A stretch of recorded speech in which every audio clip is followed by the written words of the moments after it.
Hello, everyone. So, good afternoon. Okay. I don't know if Elon is online. Elon, are you with us? Oh. No, he is. I am on. I think so. Hey. Hello, everyone. Elon, we are in the room where you were last year. It is even more full than last year. Okay. And I apologize people for being there in person, by the way. It's my son's graduation is tomorrow. People are expecting you here. So can you beam and be with us now? Teleportation would be incredibly helpful. I mean, in the last week, I think I've done enough mileage or kilometers to go around the world maybe twice, literally. And I apologize again for not being there in person. It's just my son's graduation is tomorrow, so I need to be there in person. No, thank you very much. We really appreciate that you take the time to answer your questions. Yeah. Do you hear us well? Is it good for you? You're coming through perfectly. Am I coming through okay? Is it okay? No, not very loud. Okay, I can try to, I'll come closer to the computer. Is this better? Okay. Make some noise.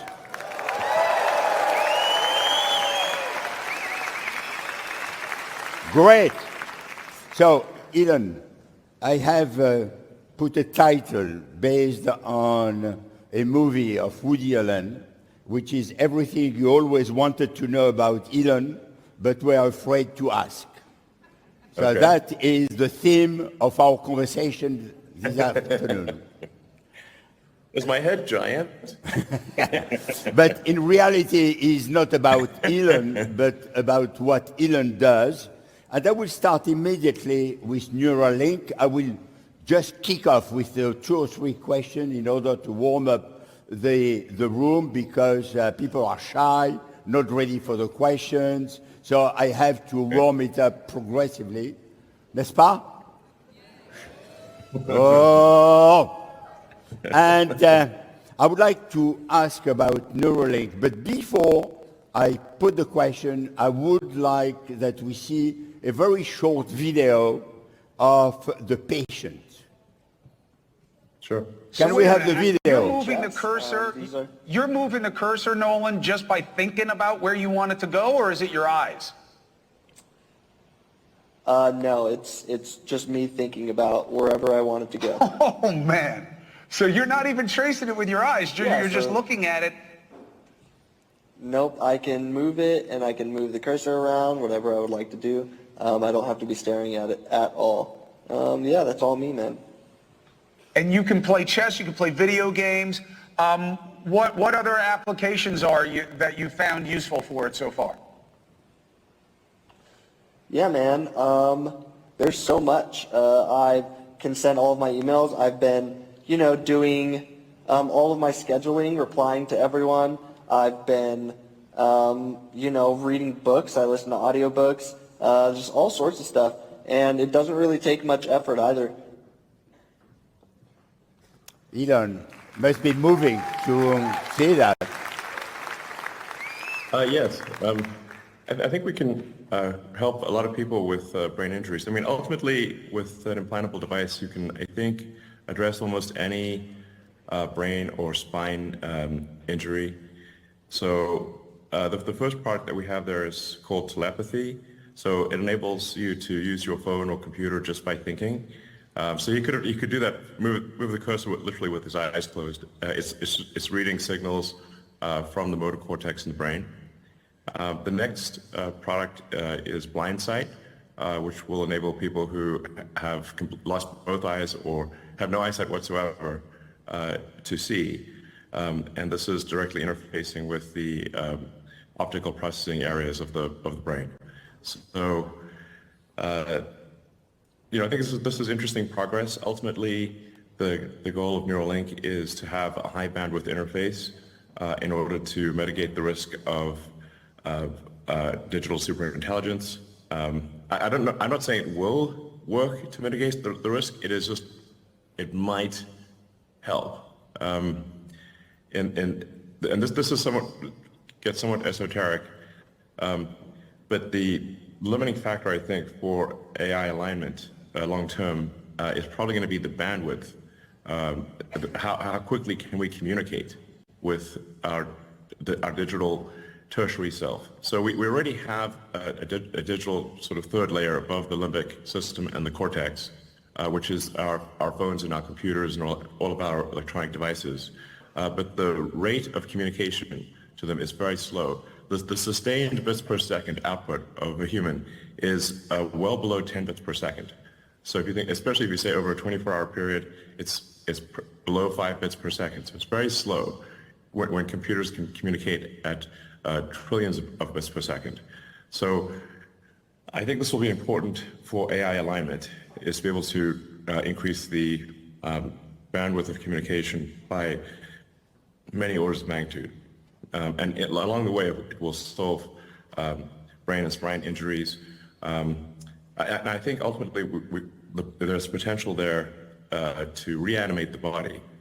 So you take the signals from the motor cortex from one neural link and then send them to another neural link that is just past where the severed spinal cord is, and you essentially shunt the signals from the motor cortex and both the sensory signals, and so you need to get to the somatosensory cortex, motor cortex, and you can shunt the signals, and you should be able to enable someone to walk again. So I think that will be quite profound, and I'm confident that it is physically possible to do so. It's extraordinary and very impressive, and honestly, round of applause, because this is really doing good to people and doing good to humanity. And I would like to jump immediately on something that you called XAI. Sure. I don't know if you are aware of that, but it seems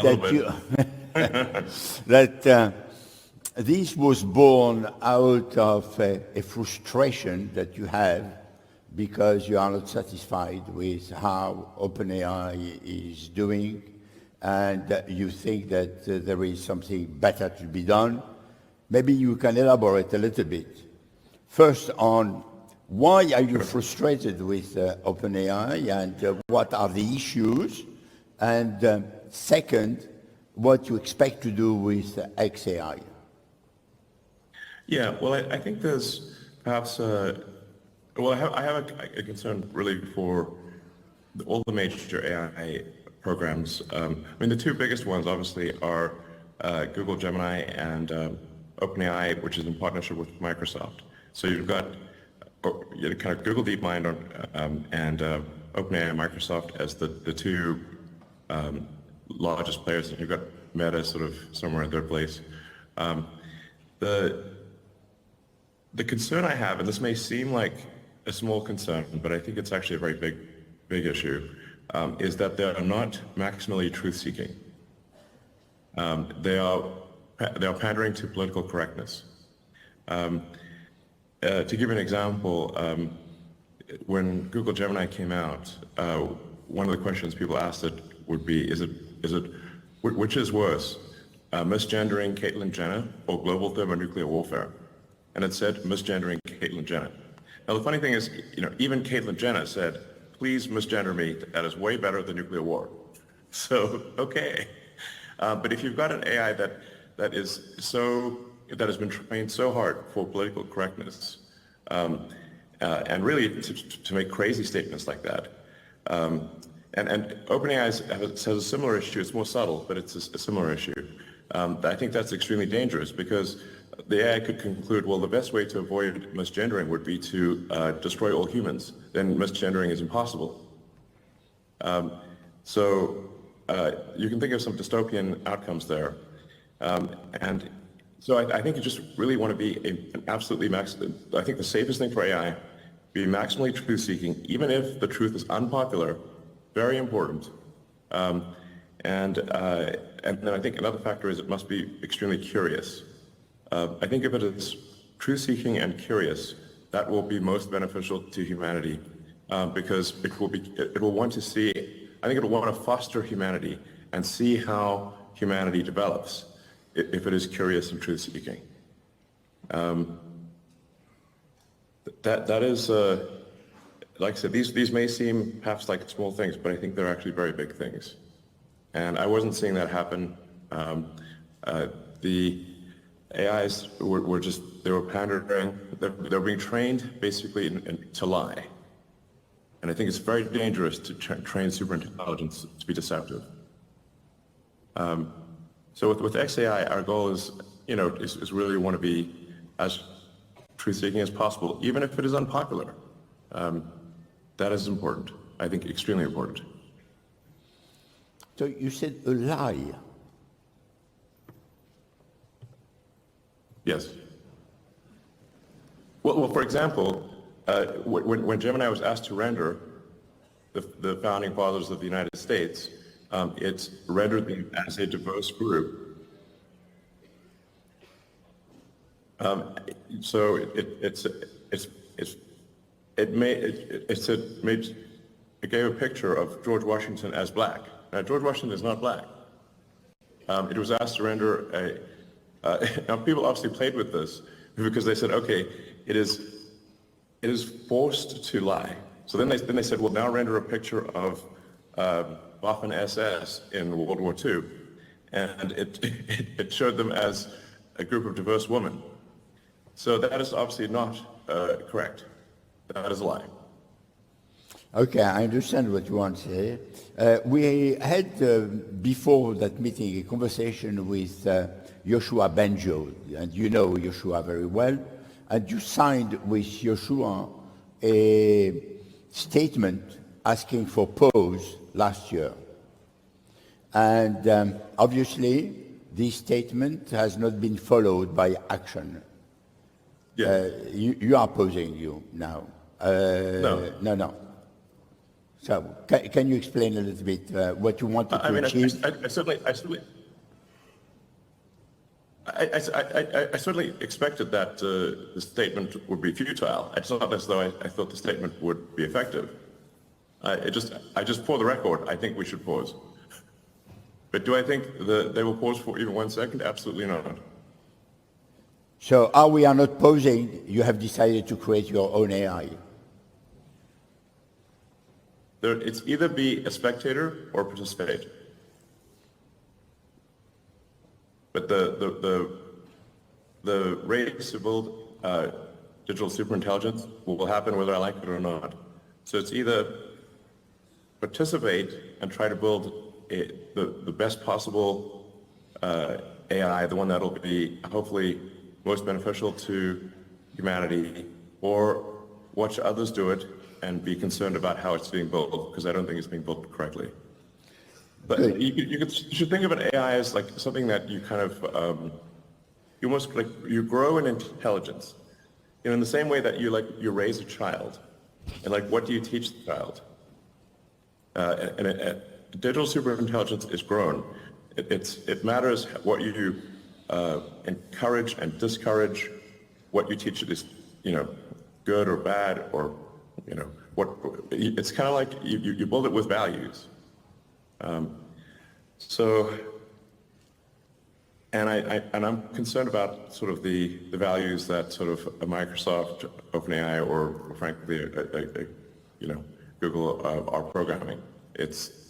And this is not.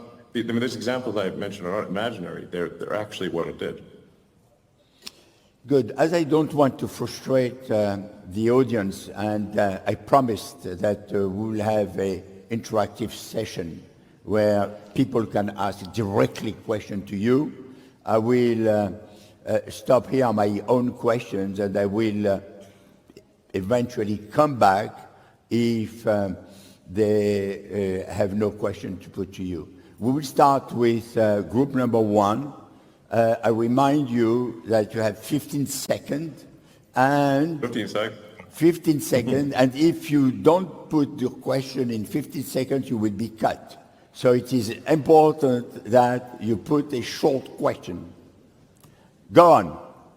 Hi, Elon. So I'm Olivia. I'm actually from VivaTech, and we have an initiative called The Good Hack, where we're asking our attendees questions about how to develop AI responsibly. So my question for you is, how can we ensure that AI development remains transparent and accountable across, all the different development, obviously like yours, XAI, but other ones as well? Thank you. Well, I have said for a long time that I believe that some regulatory oversight of the large models is warranted. I've actually said that now for a very long time. The nature of that oversight is important. I go back to what I was saying earlier, which is that I think it's very important that AIs be trained to be truthful and not trained to be politically correct. Because if political correctness is often simply not true, and that means you're programming AIs to lie, and I think that will backfire very badly. So, I keep harping on this point but it really, as the saying goes, honesty is the best policy. It's incredibly important. I do fear that regulators will not make the right decisions, that they'll worry too much about the sort of human follies. And I would encourage regulators to say what matters most of all is your AI is accurate and truthful. That is by far, that's rule number one. Honesty is the best policy. You have Thank you. exactly the same opinion that Yoshua Banjo, but he has a different way to get there. Group number 2. Hey Elon, my name is Marina, and we all know just part of you, Elon Musk in public. It's a character that we love, in a good way character. So do you, and if you do, how do you check everything that you say that you do, if it enters in this character or no? Thank you.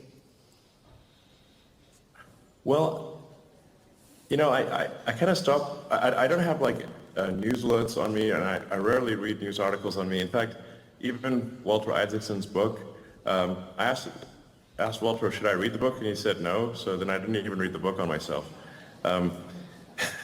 So I actually don't quite know what the public perception is, except that, the nature of news is that it is going to be salacious. It is going to be somewhat of a caricature, because the more sort of crazy something sounds, the more clicks it will get.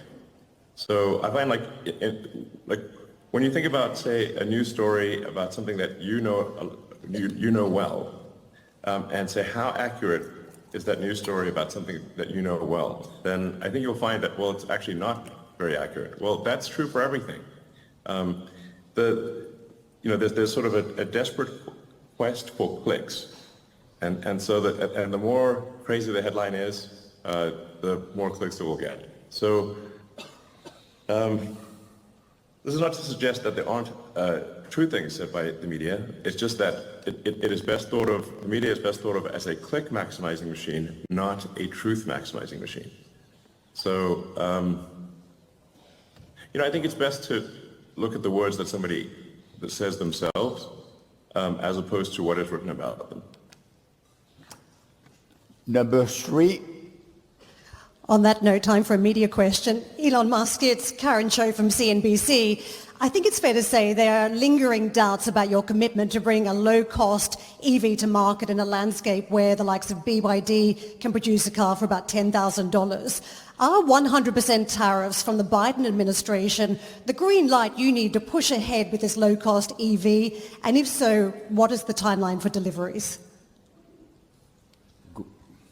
Well, I mean, obviously, it's difficult for me to answer questions about a publicly traded company that are of such a significant nature.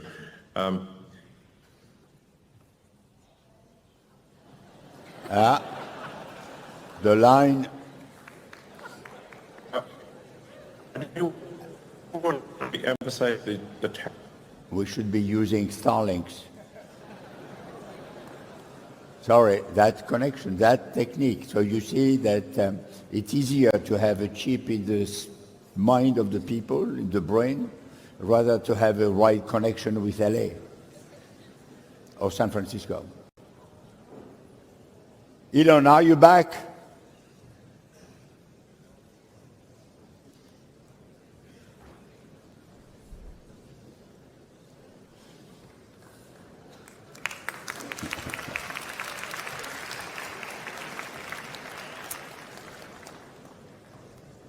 I wanted to do some tap dance, but I'm really bad at, so I will not do it. And singing is not really a good thing for me, so you will have to wait in silence. Allô? Y a quelqu'un? La technique peut-elle nous dire s'il y a quelqu'un?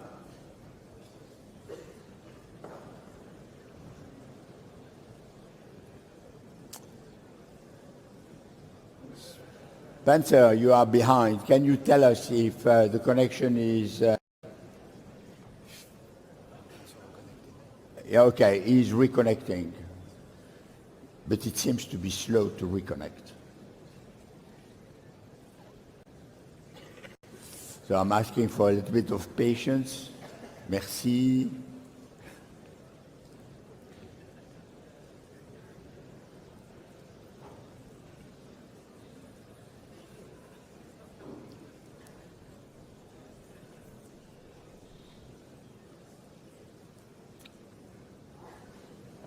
Karen, maybe it's because it was a journalist question that Elon has decided to cut you off.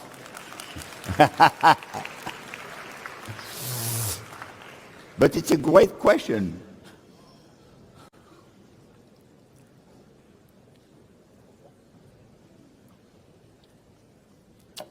I'm sorry. As we say in France, les difficultés du direct, c'est comme ça que ça se passe quand c'est direct. Vous voyez, you see, this is something which is interesting, but it's not fake.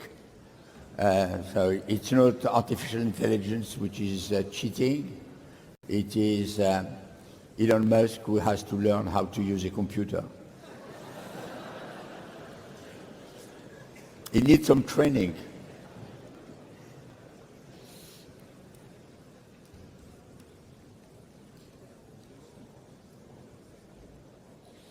Maybe he has not paid the bill.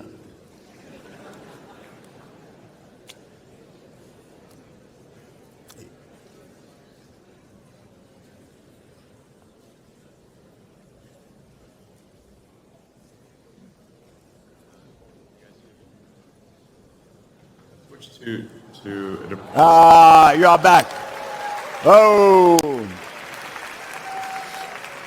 Sorry, guys. Next time we will use Starlinks. Yes. So Karen. This was not Starlink. My apologies. I don't know why this connection is bad. It's normally crystal clear. Let's see. I think there's a question about. You want Karen to put the question again? Karen. No, I heard the question. Okay.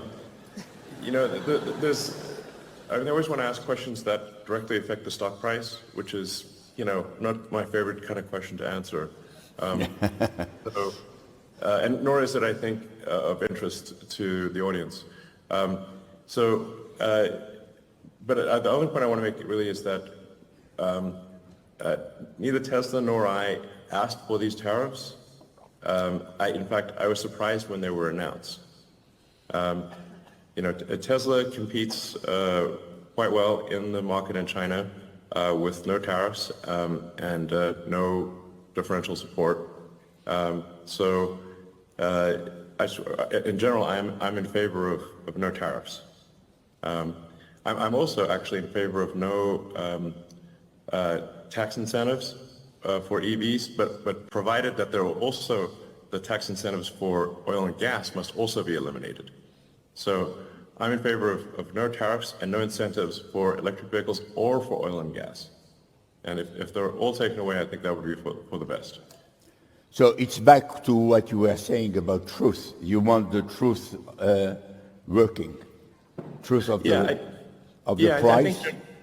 I think generally things that inhibit freedom of exchange or distort the market are not good. They're bad. Number 4. So, yeah. Hey, Elon, thanks for being there. So I was wondering, if you had a time travel machine and you were able to go back in time and speak to the younger Elon, to which age would you go and what would you tell him? And also, can I get a ride on the new Tesla Roadster when it comes out?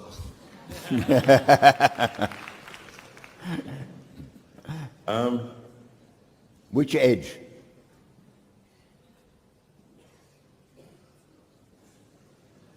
Well, you know, you do have that classic time traveler problem of like, if you go back and you tell yourself something, does that affect the outcome in a way that is perhaps bad, that you don't anticipate? So, you know, all things considered, I'd say overall, I'm kind of, it's hard, you know, I'd say I'm happy with how things turned out. So I'd probably go, I probably wouldn't do anything, because you just don't know if like some well-meaning thing said to a younger version of yourself actually ends up with a worse outcome. So probably I would be curious to see younger me, I suppose, but I probably would stay invisible and not say anything. So yeah, you never know how things will turn out. Then with respect to the Roadster, sure, I'll make sure you get a ride. If you send me an email when it comes out, I'll make sure you get a ride.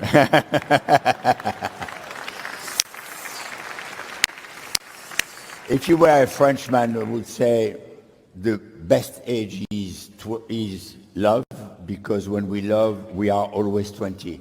Number 5. Actually, you know, I am slightly French. When I did the 23andMe, I mean, to be, you know, honest, I am majority British, but the next highest thing it said in 23andMe was French. So. Okay, great. We will make sure that you can be a French citizen as soon as you want. Number 5. Hi, bonjour Elon in French. I'm Delphine Urba, I'm president and founder of Orbital Lux. We're bridging aerospace and luxury. I wanted to know if you have any thoughts on the recent partnership between Estee Lauder and NASA, or Copernic and NASA, and if you wanted to do any initiatives with SpaceX, and what you would do, what would you like to develop? Thank you. Okay, unfortunately I'm not familiar with the, what you mentioned there. You know, SpaceX is, well, very focused on the Starlink constellation for internet connectivity, which I think is doing a lot of good in the world. It's bringing internet connectivity to places that don't have it or where it is very expensive. And I think it's a tremendous enabler of education and for enabling people to sell their goods and services internationally. So even if you're a remote village, you can still sell your goods and services. So the Starlink is great, and then the long-term goal, of course, for SpaceX is to make life multiplanetary. You know, sort of life on Mars. This is my Mars shirt. Nice picture of it there. You know, so it's you know this is again somewhat of an esoteric argument, perhaps, or it may seem so. But the goal of SpaceX is to pass the single planet Fermi Great Filter. So people often ask me, do I think there are aliens on Earth? I get this question a lot, actually. And I've not seen any evidence of aliens. And I assure you, if I saw any evidence of aliens, I would immediately post it on the X platform. That you can be sure of. But it is concerning that there aren't aliens, because it means maybe we're alone in this galaxy. Maybe we're the only, maybe it's just us. Maybe it's just that we're the only conscious beings, at least in this galaxy. In which case, consciousness is extremely fragile.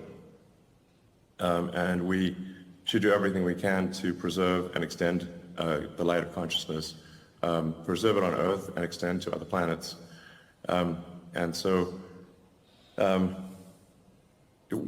know, one of the reasons that people think, well, maybe the reason we haven't gotten to aliens is because no civilization has gotten beyond its home planet in our galaxy.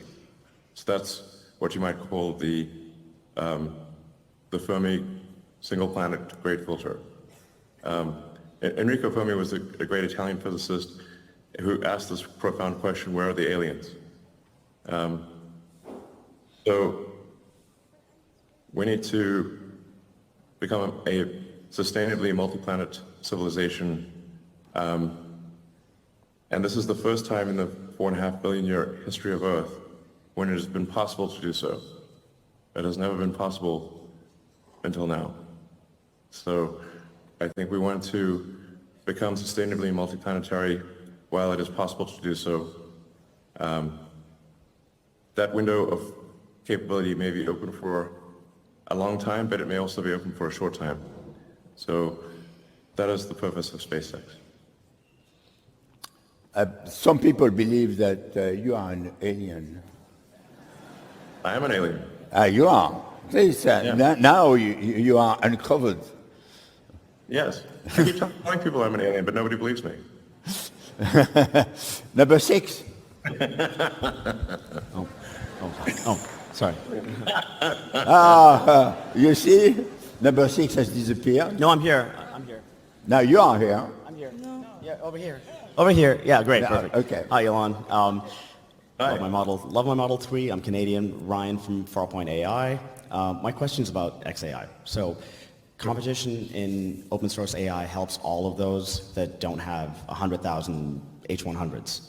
Could XAI commit to always releasing a model that beats the current open source model, the best open source model, if they have one? Not necessarily your best model, but if you can beat the current open source top of the list, you can commit to releasing that for our benefit. Yes, I will make that commitment. Thank you. Okay. Number 7. That's good. Short answers. Hi. People will speak more. Bonjour. Yeah.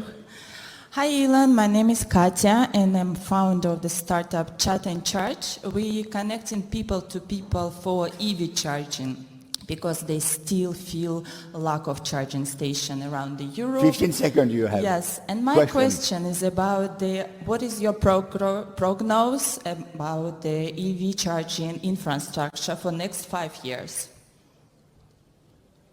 Well, actually, I think that there's a lot of charging infrastructure.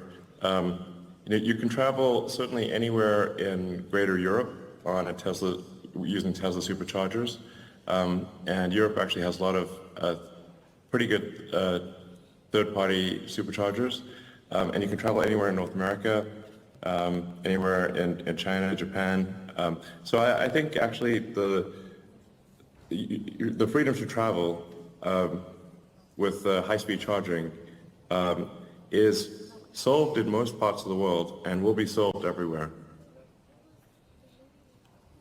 Number 1. Uh-oh. Number 1. We are sleeping.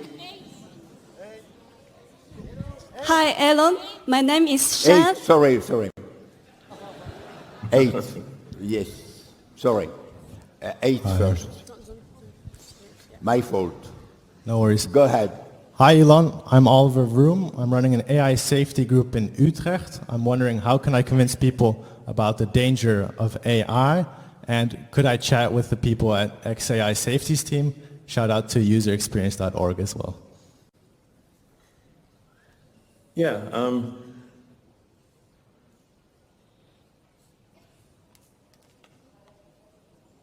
I do think there's some danger associated with digital superintelligence. As I said earlier, I think the biggest issue is that it has to be trained to be rigorously truthful, and it has to be trained to be curious. And I've thought a lot about AI safety for a long time. One of the challenges you have with programming explicit morality into AI is that if you, sometimes people call this the Waluigi problem. If you program Luigi, you can automatically invert that and create Waluigi, bad Luigi. So what you cannot invert is the truth of, is physical reality. So you can't invert the rules of physics. You can't invert logic. So I think that is the better way to go. So really, I think what regulators should be concerned about is the AI being rigorously truthful? Is it giving an answer that is most probably correct with acknowledged error? I think that's the best move for AI, and that's what we're trying to do at XAI.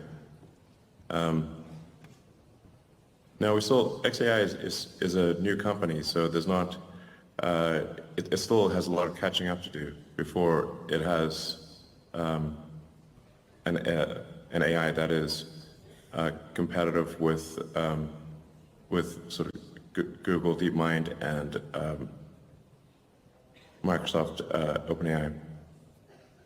So no, I think maybe towards the end of this year we will have that, but there's not much point in trying to make it we just need to have an AI that is competitive. Is the first order of business. If it is not competitive, which it is not yet, but I think it will be, then things start to have a point at that. Like we need to only start worrying about safety when it is of comparable power to other AIs. So anyway, and I just keep harping on this point of the truth. Truth. This is very important. Sometimes people will say, like, well, is there an objective truth? I say, well, in a lot of cases there is. If you're talking about physics, there is an objective truth, or you can say there's a truth with highest probability. So you can say what is most probably true with an acknowledged error. So in physics, people will say, like, this hypothesis appears to be true to a sort of 5 sigma error type of thing. So it's like, okay, well, if the experimental results are coming true to 5 sigma, then it's probably correct. 5 sigma is a lot. So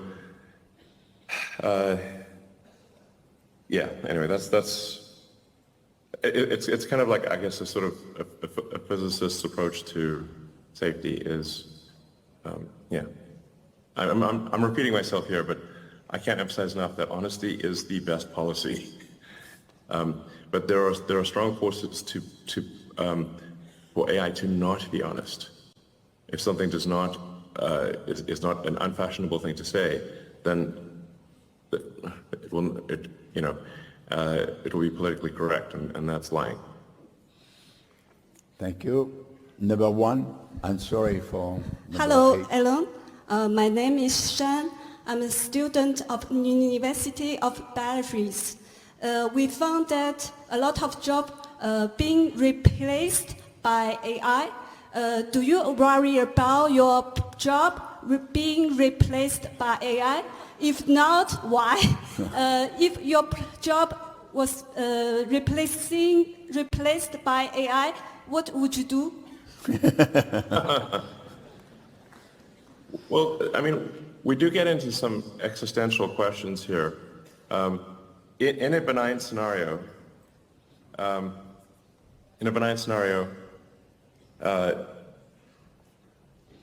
we probably none of us will have a job. there will be, but in that benign scenario, there will be universal high income, not universal basic income, universal high income. There will be no shortage of goods or services. And I think the benign scenario is the most likely scenario, probably, I don't know, 80% likely, if you ask, in my opinion. The question will not be one of lacking goods or services. You'll have, everyone will have access to as much in the way of goods and services as they would like. The question will really be one of meaning, of how, if the computer can do, and the robots can do everything better than you, then what does your life have meaning? That's really will be the question in the benign scenario, and in the negative scenario, well, bets are off. We're in deep trouble. So I do think there's perhaps still a role for humans in this, in that we may give AI meaning.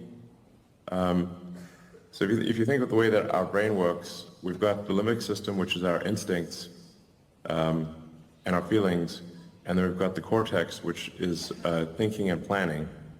But the cortex is constantly trying to make the limbic system happy. So maybe that's how it'll be with AI, which is the AI is trying to make our cortex happy, which is trying to make our limbic system happy.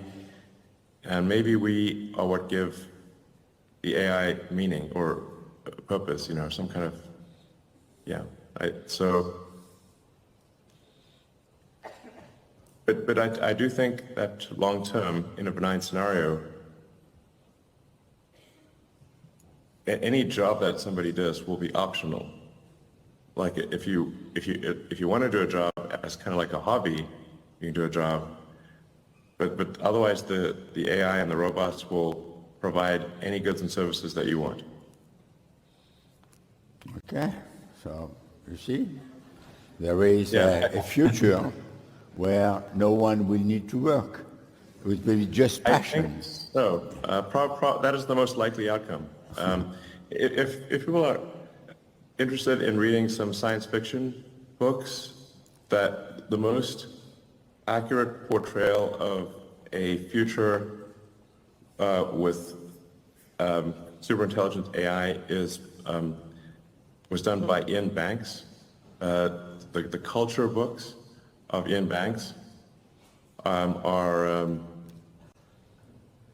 the best. That's probably the best envisioning of a future AI. Number 2. Hello, Mr. Musk. So first of all, congratulations for your graduation of your kid.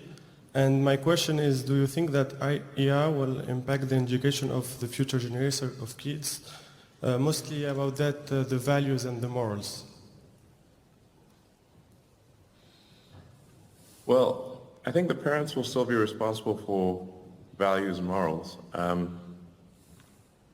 I do think AI will dramatically affect education because the AI is an extremely knowledgeable teacher, very patient, will be almost always correct, and can tailor the lessons specifically to the child. So it'll be like each child has, you know, Einstein for a teacher. It's would be something quite profound. I do worry that kids these days are being trained by social media, and the social media AI algorithms are basically dopamine maximizers. So they're trying to maximize the, maximize the amount of dopamine that you get by watching the screen. So that I would urge parents to limit the amount of social media that children are able to see, because they're being programmed by a dopamine maximizing AI. So you understand that Elon is ready to sacrifice X to XAI. Number 3. Hi, Elon. It's Priya Srivastava from Business Insider. Taking it to Tesla, Tesla's had a bumpy few months looking at flagging sales at home, stock market decline, layoffs. When you look back, are there anything... We can stop the question right now because I don't think Business Insider is a real publication. Okay. So let's move on to the next question. All right. Thank you. So next question, number 4. Hi, Elon. My name is Shahrukh, and I have a very specific question about Neuralink. Do you think in future, with the help of Neuralink, you will be able to use the human brain scans data to develop the most powerful and creative AI the world has ever seen? And if you like my question, will I ever get a visit to SpaceX station in my life? SpaceX station in my life? I see 42 in the background there. The answer to life, the universe, and everything. Actually, which reminds me that another book worth reading is Douglas Adams' Hitchhiker's Guide to the Galaxy. That's a book of philosophy that is just sort of kind of disguised as a book on humor, or coming through as humor. So always worth reading Hitchhiker's Guide to the Galaxy. I find that to be quite an inspiration. And the name of the first starship to go to Mars will be Heart of Gold, after the ship in the Hitchhiker's Guide. So the goal of SpaceX is to enable anyone who wants to go to Mars or wants to go to the moon to be able to go, so that it is affordable to a very large percentage of people on Earth. That's our goal, which is essential in order to build a self-sustaining civilization on Mars. To make life multiplanetary, you obviously need to bring a lot of people to Mars. And like I said, I think that's a very important thing for the long-term survival of consciousness. Because eventually something will happen on Earth that will eliminate life as we know it, as happened with the dinosaurs and happened many times in the fossil record. So, hopefully it's not anytime soon, but it will eventually, there will be some sort of natural cataclysm that eliminates life as we know it on Earth, even if we do not eliminate it ourselves. So I think it's very, very important to make life multiplanetary while we can.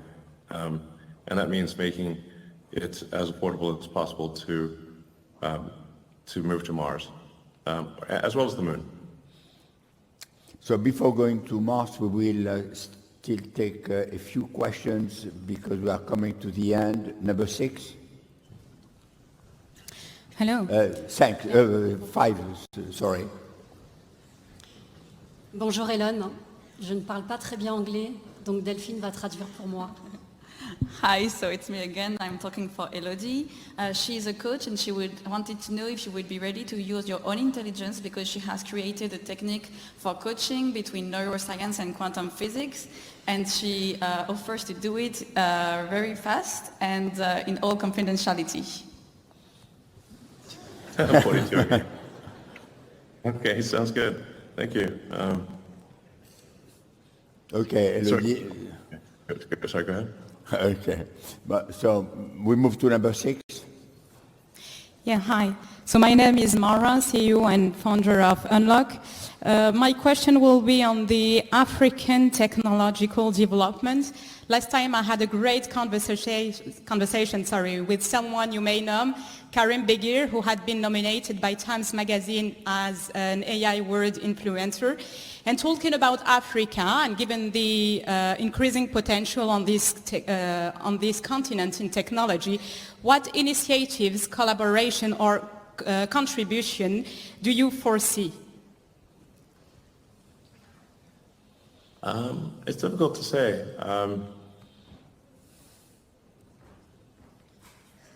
I do think Africa has a lot of potential, and I think one of the things holding Africa back has been lack of internet connectivity, which is what Starlink is helping to solve. With that, people can learn anything, and and be sort of part of the global culture. Whereas if you're not connected, then I mean, all you can do is like write letters or something. So connectivity is essential for Africa and other places to be part of the global culture and participate in AI and other activities. Yeah. Number 7. Hi, Ellen. I'm Louis Nicolas, and I'm building an AI that is super authentic and precise to help entrepreneurs grow and manage their business. But I'm super enthusiastic about travel and adventure, and I want to ask you, when do we go to Mars? On l'a vu le t-shirt, hein? We have seen it, hein? It's okay. He's really going for it with the 42. But it's good, but it's okay. 42. L'école 42, très bien. Well, I think we'll hopefully land the first Starship uncrewed on Mars within 5 years, and also on the Moon.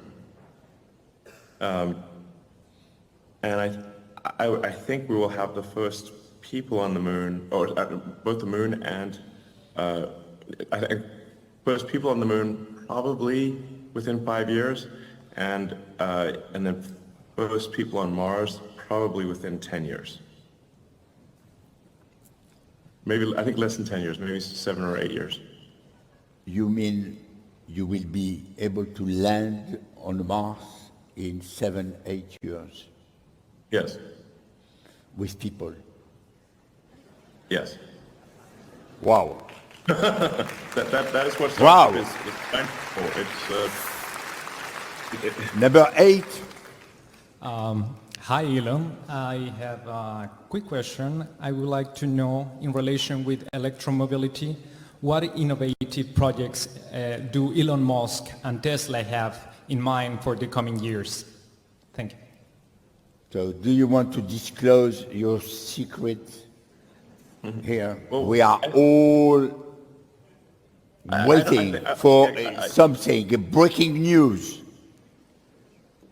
Yeah, I mean, I don't think, we don't want to do sort of product announcements, simply as in Q&A. That wouldn't make sense. We do our product events as product events. But obviously, some of the things people are aware of, like robo-taxis or cybercabs, and the Optimus humanoid robot.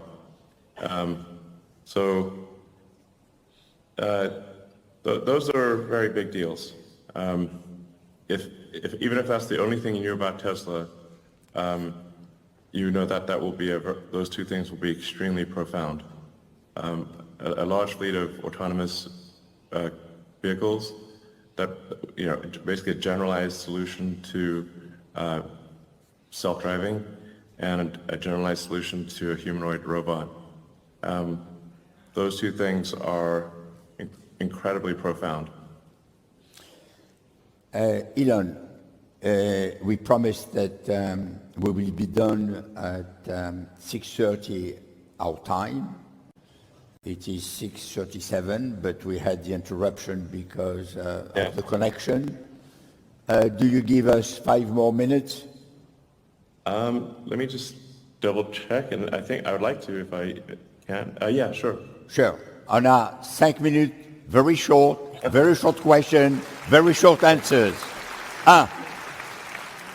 Very short question. Elon Musk, I'm Frederick. Years ago you said that Ariane 5 rocket wouldn't have any chance to survive.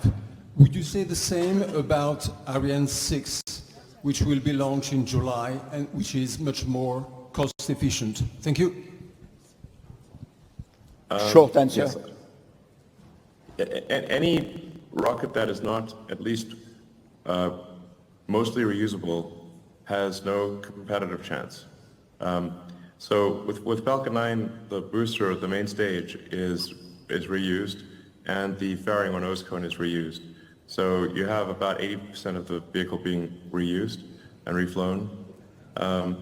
it's simply not possible for an expandable vehicle to compete with a reusable vehicle. And I mean, one can think of this in any other arena. If it was cars or planes or boats, if one company was making a reusable plane or an 80% reusable plane, and another company was making a plane that was expendable, that you could use only for one flight, the company making the expendable planes would have no business at all, because you'd have to buy a new plane every time you take a flight somewhere. So this is why I've said for many years that it is completely pointless to develop rockets that are not reusable. Number 2. Thank you. Philip from QuickChat. I wanted to ask the following question. People love ChatGPT, but unilaterally hate most website chatbot experiences, the bottom right corner ones. What's needed to bridge that gap? I messaged you on X so we can continue this later. I'm not sure I fully understand the question there. There's, I agree ChatGPT is great at chatting. Like I said, my concern is that it is not rigorously in pursuit of the truth, and that's a major concern. That's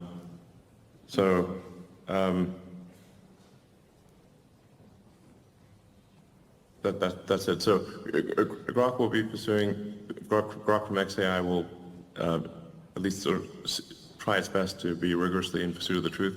And also we want to try to be the funniest AI. So I think, if we are going to die, at least we should die laughing. So we're trying hard to make Grok be the funniest AI. Elon, you have been extremely generous with your time. It has been great. You have been truthful. You have given profound answers. I would like that we make a lot of noise to thank you. Thank you. You are hearing the noise. This means that next year you have to be in person. We will give you the date long time in advance, and before you leave, I will ask you for one word, your biggest hope, one word, your biggest fear. Well, I don't know about one word. I guess my biggest hope, I guess I could give you my biggest hope in one word, which would be Mars. That's going to be obvious. So, yeah. Mars would ensure that that consciousness survives for a long time. My biggest fear, in one word, AI. What a surprise. Yeah, exactly. Okay. You to guess, both of them, I think. Okay. So thank you very much. Elon, you have been great as always. One question. Only one question. One question. No. Only one question. No. That's it. All right. Thank you. Okay. So thank you. And next year in Paris. Before you leave, I would like to thank you all, to tell you that tomorrow will be a bigger day, and there is more things to see, to look, to watch, to discuss. And for the people who are interested in funding, you should know that BPI is having now a special event at stage 1. So Banque Populaire d'Investissement, BPI France, is having an event which is very specific. Stage 1, you can still join. Merci, good evening.